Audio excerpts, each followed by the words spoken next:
Bonjour et bienvenue dans Et tu fais quoi dans la vie, l'émission qui part à la rencontre de celles et ceux qui nous racontent leur métier. Aujourd'hui, pour en parler avec nous, j'ai le plaisir d'accueillir Perrine. Bonjour Flavie. Bonjour à toi et merci pour ta présence. Pour commencer, je vais te laisser te présenter, s'il te plaît. Qui es-tu ? Alors, je suis Perrine Guyot, j'ai presque 42 ans. J'ai grandi dans la région, mes parents habitent Farin. Voilà, c'est pas très loin de Villefranche. La plupart de ma famille est encore installée ici. Et depuis quelques années, je vis dans le Beaujolais, quelques années, un peu plus d'une dizaine d'années. J'ai traversé la Saône et je me suis installée dans le Beaujolais. Très bien. Et Perrine, tu fais quoi dans la vie ? Je suis guide conférencière. C'est chic. Je vais te demander, s'il te plaît, de nous raconter un petit peu ton parcours, comment on devient guide conférencière et quelles ont été les grandes étapes pour en arriver là. Alors, j'ai un parcours plutôt atypique, en fait. J'ai un peu pris des chemins de traverse souvent. Donc, je suis arrivée au métier de guide. J'ai commencé par des études d'histoire de l'art. J'ai fait un master d'histoire de l'art, spécialisé en architecture du 19e siècle. Donc, c'est quand même très précis.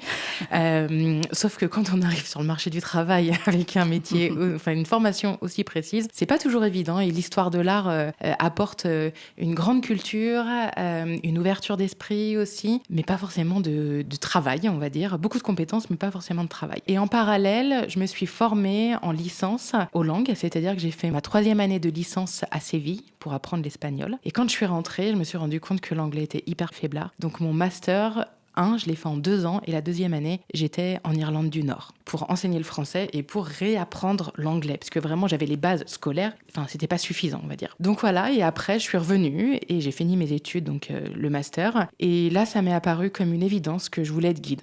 Et finalement, j'avais déjà posé tous les jalons parce que quand j'étais étudiante également, tous les étés, je faisais visiter le château de Fléchères, qui est dans mon village natal. C'est là que j'ai tout appris. Les techniques de guidage, comment se comporter, comment est-ce qu'on rebondit sur les questions, etc. Et donc, c'était une évidence. Sauf que j'avais pas de carte de guide. Donc, il aurait fallu que je reprenne des études pour devenir guide. Donc j'ai dit non, c'est pas la peine. Donc j'ai cherché autre chose et à ce moment-là, j'ai trouvé un poste pour être accompagnatrice de voyage scolaire à l'étranger. Donc Wow. j'ai fait ça, c'était génial. Pendant 2 ans, j'accompagnais des groupes scolaires en Angleterre, en Irlande, en Écosse, en Espagne. Ça a été hyper formateur aussi. Parce qu'en fait, quand on part dans un voyage comme ça, il y a la théorie, il y a le programme et il y a la réalité. Et en général, ça colle jamais. Il y a toujours un décalage et c'est génial. Parce qu'il faut trouver des solutions hyper rapidement, il faut être hyper réactif. Et ça, c'est vraiment un aspect qui me plaît énormément. Tu aimes les aléas. Exactement. C'est pas si courant. Non, c'est vrai. Mais surtout, trouver des solutions très rapides aux aléas pour qu'au final, tout se passe bien. C'est vraiment ça, c'est être dans l'action que j'aime beaucoup. Et puis au bout d'un moment, je suis revenue. J'ai réussi à avoir ma carte de guide parce que j'ai envoyé tous mes diplômes, parce qu'au final j'en avais quand même pas mal, à la directe. Et en échange, j'ai reçu ma carte de guide par la poste. Ce qui est un parcours assez atypique parce que normalement il faut faire une licence pour être guide. Mais étant donné que j'avais appris l'anglais, j'avais appris l'espagnol, que j'avais guidé pendant des années à l'étranger, en France, que j'avais un master qui est un niveau supérieur au niveau des études à la licence, j'ai pu avoir ma carte de guide. Depuis 2013, je suis officiellement guide conférencière. Félicitations. Merci. Donc tu vois, tu nous apprends aussi quelque chose. Je ne savais pas qu'il fallait une carte de guide. Donc c'est le Graal pour pouvoir... Alors, pour guider dans les musées, c'est-à-dire que toi, si tu veux, tu peux faire une visite de ville. Après, pour guider dans un musée, il faut absolument avoir une carte de guide. Okay. Ça permet d'avoir quand même un contrôle, on va dire. Après, c'est pas toujours aussi simple. C'est-à-dire qu'il y a des très bons guides qui n'ont pas de carte et il y a des guides moins bons qui ont une carte. C'est aussi une question de personnalité, c'est une question de transmission des savoirs, c'est une question d'attitude, d'aimer les gens. C'est vraiment ça. C'est un ensemble. C'est pas seulement connaître l'histoire de France date par date sur le bout des doigts. C'est la faire revivre aux personnes que tu as en face de toi. Et c'est un renouvellement ou c'est quelque chose qu'on a à vie ? Ah non, je l'ai à vie. Donc c'est bon, je peux guider à vie. Donc c'est un passe-droit aussi qui accorde quand même de la légitimité. Exactement, c'est aussi une reconnaissance d'études, de validation d'acquis pour le coup, et qui donne une légitimité. D'accord. Donc c'est vrai que j'allais te demander, est-ce que tu te souviens du moment où tu t'es dit je veux faire ça, mais on a l'impression que tu as été quand même prédestiné à ça et que tout t'a amené vers ce chemin-là progressivement. Exactement. Et tu vois, pendant le Covid, on ne pouvait pas guider. C'était compliqué pour beaucoup d'entre nous. J'ai essayé de me dire qu'est-ce que je pourrais faire d'autre. Et en fait, je suis pas capable de faire autre chose. Enfin, c'est vraiment, j'ai la chance de me lever le matin et de me dire, je fais le métier que j'aime, quoi. Enfin, avec ses contraintes, avec ses avantages, mais c'est un pur bonheur depuis 13 ans maintenant de guider, de rencontrer des gens. Parce qu'en fait, c'est l'échange aussi. C'est-à-dire que je fais découvrir le Beaujolais aux personnes qui viennent, mais en parallèle et en contrepartie, ils me font découvrir leur culture aussi. C'est-à-dire que parfois, ils vont me raconter des bouts de leur vie. Pour moi, c'est précieux. C'est extrêmement précieux. Et justement, pour rentrer maintenant concrètement en immersion dans ton quotidien, peux-tu nous dire à quoi ressemble une journée ou une visite type avec toi ? Alors, une journée type, je vais te prendre un exemple avec un autocariste et les croisiéristes avec lesquels je travaille beaucoup. Je les récupère au bateau, je les accueille au car et ensuite je me présente, je leur présente le programme. On part. Si on vient visiter le Beaujolais, eh bien, je vais faire une présentation historique, culturelle du Beaujolais. Ça dépend aussi si ce sont des Français ou des étrangers, parce qu'on n'a pas forcément le même bagage culturel. Et ensuite, je vais leur parler, dans le Beaujolais et en Bourgogne, c'est la même chose également. À partir de l'époque de l'année à laquelle nous nous trouvons, je vais leur expliquer le travail de la vigne et les cycles de la vigne. Donc, si c'est au printemps, il y a les feuilles, c'est assez logique. Si c'est à l'automne, si c'est pendant les vendanges, ou qu'il y a les couleurs de l'automne, je vais partir de ce point de départ pour leur faire une année dans la vigne. Et donc, tout leur expliquer. Ensuite, on va faire un arrêt pour un moment de convivialité ou un temps libre et on fait une dégustation. Et là, c'est pareil. La dégustation, je l'anime très souvent pour leur donner une approche un petit peu des vins, chacun avec leur sensibilité et de leur dire, bah voilà, on peut ressentir ça, on peut ressentir ça. Si vous ne le ressentez pas, c'est pas grave. C'est le moment qui est important plus que l'expérience ou les savoirs. Des émotions. Exactement. Le point central, on va dire, pour moi, dans mes visites, c'est l'émotion. Parce que tout ce que je peux raconter, en 1 heure, en 2 heures ou même en 4 heures, ça ne m'a pas pris 4 heures pour l'apprendre. C'est des années de travail. C'est comme une collecte d'informations qui se retrouve à ce moment-là. Et donc, mes visiteurs ne se souviennent pas, ne peuvent pas se souvenir de toutes les informations qu'on va leur donner en 4 heures. Mais par contre, les émotions, les sensations qu'ils ont eues pendant cette visite, ça, ils s'en souviendront. Justement, ce qui reste, utilise des mots importants, émotions, sensations. Et selon toi, quelles sont les qualités essentielles justement pour être un bon guide conférencier ? Premièrement, aimer les gens. C'est la base. C'est vraiment aimer les gens, être curieux aussi, parce que quand on est guide, on se forme en permanence. On apprend des nouvelles choses, on va vers des nouveaux thèmes, on est très curieux. Et puis, peut-être un peu de diplomatie aussi parfois, parce que en général, on est avec des personnes qui sont dans un temps libre, dans un temps agréable. Mais étant donné la diversité des caractères, il faut parfois s'adapter aussi à des remarques, à des commentaires, et puis savoir mener un groupe. C'est-à-dire qu'il faut être leader, même si dans nos vies personnelles, on ne l'est pas forcément. À ce moment-là, il faut qu'on amène les gens là où on a envie de les emmener. Et il faut absolument que personne ne prenne notre place dans la visite. Et en préparant l'interview, c'est vrai que je me suis demandé, quand on est guide conférencier, est-ce qu'on doit tout connaître un peu ou plutôt très bien connaître un territoire en particulier ? Est-ce qu'on doit être un peu touche-à-tout ou au contraire, on doit être spécialisé sur un territoire ? Alors, je vais citer une de mes collègues qui dit que quand on est guide conférencier, on est généraliste en tout et spécialiste en rien. Et ça résume parfaitement la vérité, c'est-à-dire qu'aujourd'hui, je peux parler du vin, par contre, je ne sais pas le faire. Je peux parler de l'architecture, du 19e siècle, du 15e siècle. Je peux parler de la reproduction des escargots, puisque j'ai visité j'ai fait de la traduction dans des escargotières. Comment est-ce qu'on élève un poulet de Bresse ? Comment est-ce qu'on cuisine chez Georges Blanc ? Mais par contre, ça ne va pas plus loin. On est plutôt dans la théorie, nous, et pas forcément dans la pratique. Je me demandais aussi si c'est un métier qui change beaucoup selon les régions et les territoires où tu l'exerces. Ça, c'est une très bonne question parce qu'en fait, depuis 13 ans, je reste dans cette région-là, c'est-à-dire entre Lyon et Beaune, on va dire. Il y a peut-être des différences si on se trouve à la campagne ou en ville. C'est-à-dire que, par exemple, dans une ville, on peut très facilement parcourir un territoire, avoir une cohérence à pied, alors que quand on est à la campagne, soit on fait une visite courte sur site pendant 1 heure ou 2, soit on doit être véhiculé. Donc c'est peut-être pour moi cette différence-là où on appréhende le territoire d'une manière vraiment différente. Et qu'est-ce qui fait la singularité d'un guide conférencier ? Est-ce qu'on se définit plutôt justement par une spécialisation, par un territoire, par une personnalité ? C'est vraiment la personnalité, c'est-à-dire que le même lieu, tu peux le visiter avec 15 personnes différentes, le lieu ne changera pas, les informations fondamentales ne changeront pas.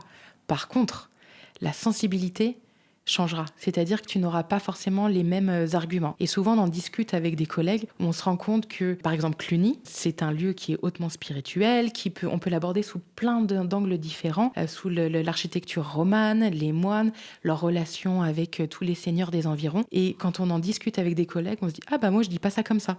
Ou « Ah bah d'accord, bah moi ça j'en parle jamais ». Et en fait, on n'a pas du tout la même sensibilité et c'est vraiment ça. C'est-à-dire qu'on est des médiateurs et des passeurs d'informations. Des compteurs un peu. C'est ça, on est des compteurs et qui chacun avec son ressenti, son vécu, sa sensibilité va transmettre des informations et va aussi transmettre l'amour des lieux qu'il fait visiter. Est-ce que tu fais partie des guides qui ont une sorte d'objet totem type parapluie pour être repéré par son groupe ? Absolument pas. Il n'y a pas un petit truc à toi ? Non, mais alors j'ai très souvent des vêtements à fleurs de couleurs vives ou avec des motifs. Et en général, c'est pas possible de me perdre. C'est voulu. C'est voulu, c'est aussi... C'est pratique, du coup. C'est pratique et c'est aussi un goût personnel pour ces motifs-là. Alors, on a parlé un peu de ton parcours, de ton quotidien, et on va continuer à entrer dans les coulisses de ton métier. Est-ce qu'il y a du jargon, du vocabulaire un peu propre à ce métier-là ? Pas vraiment, parce que notre but, c'est de vulgariser. Donc, il faut qu'on soit le plus précis, le plus simple, enfin, on va dire, dans les explications, pour que ce soit compréhensible par tout le monde. Il n'y a pas des outils, des choses que vous avez en commun d'un guide à l'autre ? Les livres. Enfin, et puis alors, oui, je dis les livres, mais aujourd'hui, il y a Internet, depuis un petit moment quand même, ce qui est super pratique. Après les encyclopédies. C'est ça, c'est ça. Après, c'est vrai que moi, je suis un peu traditionnelle de ce point de vue-là, c'est-à-dire que pour moi, le livre, c'est le Graal. Et que les informations qui sont dans un livre ont été vérifiées et il y a peut-être moins d'erreurs, on va dire, que sur Internet, même si je fais beaucoup de recherches sur Internet aussi. Est-ce qu'il y a une visite, un lieu ou un moment qui t'a particulièrement marqué dans ta carrière ? Alors, les lieux, il y en a plusieurs. Fléchère en premier, enfin au-dessus de tous, parce qu'en fait, c'est là que j'ai appris à être guide. C'est un lieu que j'aime particulièrement, parce que c'est beau, parce que c'est apaisant, parce que c'est agréable. Tu peux nous indiquer où c'est exactement ? C'est à Farin, le château de Fléchère qui appartient à Marc Simonet-Langlard et Pierre Almendros, et qu'il restaure depuis 1998 avec un goût absolument incroyable, où on s'y sent bien. En fait, on se dit qu'on pourrait vivre ici. C'est pas trop grand, c'est pas trop petit pour un château, donc c'est à taille humaine, ça reste à taille humaine. C'est vraiment un lieu qui me plaît beaucoup. Et un moment, c'était aussi il y a quelques années, quand j'accompagnais des voyages scolaires à l'étranger. Et un jour, il y a un collégien qui me dit « Ah là là, franchement, ma vie est parfaite, j'ai vu Big Ben aujourd'hui. » Et en fait, je me suis dit « Bah voilà, en fait, je sais pourquoi je fais ce métier-là. C'est pour rendre les gens heureux. » Mais vraiment, en fait, pour moi, c'est presque le but ultime, c'est dire « Bah voilà, on a passé un bon moment, merci, on est content. » Et voilà, pour moi, le job est fait. De ce côté-là, j'en ai des centaines, c'est-à-dire que les gens sont contents en général de visiter un endroit, d'approcher la culture. Même avec les Européens, on se ressemble beaucoup, il y a quand même des différences.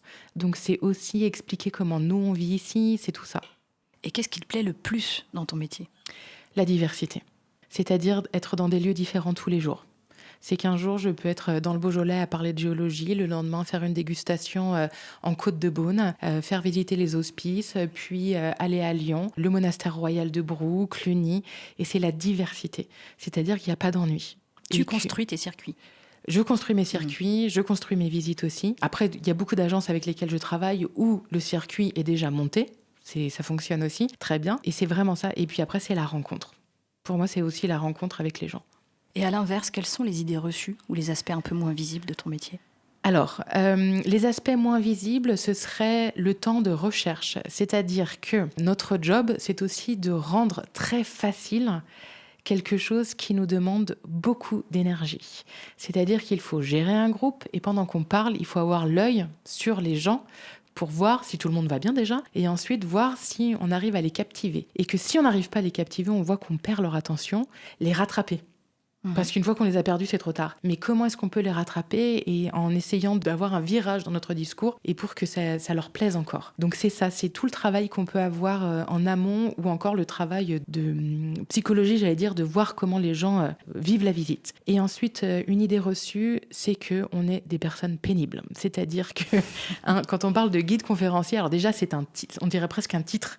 Guide conférencier, ça sonne d'une manière très officielle, très oui, c'est ce que je te disais au au début, hein, qu'à côté chic. C'est ça, exactement. On peut être très chic en étant très fun et très sympa. C'est-à-dire que un guide qui déroule une série de dates d'une voix monocorde comme ça, ça n'existe quasiment plus. La plupart, on est là parce qu'on a envie, parce qu'on aime le métier, parce qu'on aime... Alors, je ne dis pas que ceux qui font ça n'aiment pas leur métier, mais c'est-à-dire... Notre époque, peut-être. Exactement. Et qu'on est là pour s'adapter aussi au public. Donc, c'est vraiment cette adaptabilité qu'on ne voit pas souvent. Une des idées reçues, c'est que ce n'est pas un vrai métier. Alors maintenant que je vieillis un peu, on ne me le demande plus, mais avant, on me demandait très souvent si c'était mon vrai métier. Je disais, bah oui, c'est mon vrai métier. Dans les questions qu'on te pose le plus souvent quand tu dis guide conférencière, c'est ça, on te demandait si c'était ton activité principale. C'est ça. Ah ouais. Alors de moins en moins. Quand on a 30 ans, 25 ans, on le demande beaucoup. Après, de moins en moins. Mais c'est vraiment ce côté-là. C'est-à-dire que c'est plus vu comme un hobby, comme un passe-temps, que comme un métier. Parce que c'est vrai qu'on se demande finalement comment vous faites votre clientèle aussi. Est-ce que vous avez des fidèles ? Ça doit pas être, c'est un travail aussi un peu de prospection, j'imagine.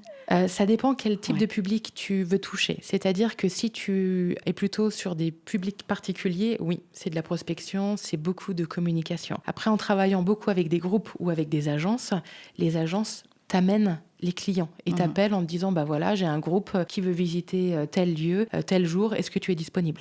Il faut quand même être identifié et reconnu à ce niveau-là. Oui, mais c'est aussi un moyen de garder un niveau de compétence. C'est-à-dire qu'on n'a pas de compte à rendre à un chef, souvent parce qu'on est indépendant pour la plupart des guides, mais par contre, on doit rendre des comptes à nos clients. Et si on n'est pas bon, le retour client ne sera pas bon. Et donc, on n'aura plus de boulot derrière. Donc, il faut vraiment donner. Enfin, c'est aussi du don de soi.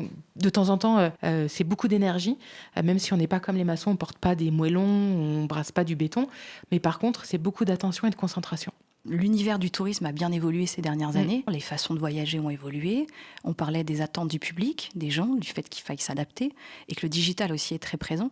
Est-ce que ces évolutions du tourisme, tu les as ressenties concrètement sur le terrain ? Et qu'est-ce qui a le plus changé finalement ? Très franchement, depuis 13 ans, pas tant que ça. Je travaille toujours avec les mêmes agences depuis le début. J'accueille toujours des visiteurs. Mon discours a évolué parce qu'en fait, les connaissances ont évolué. Il y a peut-être le travail avec les plateformes, où parfois on peut réserver. Pour l'instant, moi, je suis très peu présente sur les plateformes. Je suis présente sur une, mais j'ai dû faire en 4 ans 2 visites avec eux. Donc, j'ai suffisamment de travail avec des groupes, avec des agences réceptives, pour ne pas forcément avoir besoin de m'inscrire sur ces plateformes. Alors que j'ai des collègues qui, eux, ne travaillent qu'avec des particuliers et qu'avec des plateformes. C'est aussi un peu, encore une fois, là où le vent nous mène, là où on a envie d'aller. Soit on est plus à l'aise avec des petits groupes, avec des grands groupes. C'est parfois des opportunités aussi. Et on est là au bon moment pour prendre en charge un grand groupe, et puis on nous rappelle, etc. Et ça nous apporte du travail comme ça. Donc tu penses que ton métier, ça sera le même dans 10 ans ? Je pense. Fondamentalement, oui, ce sera le même. Peut-être qu'on voyagera de manière différente. Et puis peut-être que les attentes seront différentes aussi, parce que c'est plus... On répond aussi aux attentes des visiteurs. C'est-à-dire que, par exemple, les questions d'il y a 10 ans ne sont pas forcément les questions d'aujourd'hui. Et qu'on ne va pas forcément avoir exactement le même contenu. Donc il y a aussi cette évolution où on doit toujours être à la page pour être capable de répondre à nos clients. Et une visite réussie, c'est quoi pour toi ? C'est quand les gens sont contents. Tout simplement. Tout simplement, et qui me disent on a passé un super moment. Parce que toutes les connaissances, ils peuvent les retrouver ailleurs. Enfin, j'ai rien inventé dans mes discours. Mais le sentiment de plénitude, on va dire, c'est quand ils me disent merci, on a passé un bon moment. Et là, c'est bon. Pour terminer, je te propose un petit jeu. Donc des phrases en vrac que je t'invite à compléter. C'est parti ? Vas-y. Tu sais que tu es vraiment guide conférencier quand les gens rient à tes blagues. La question que j'adore pendant les visites, c'est oui, mais qui amène plein d'autres choses derrière. Je sens que le groupe est avec moi quand il me regarde. Et à quelqu'un qui rêverait de devenir guide conférencier, tu lui dirais quoi ?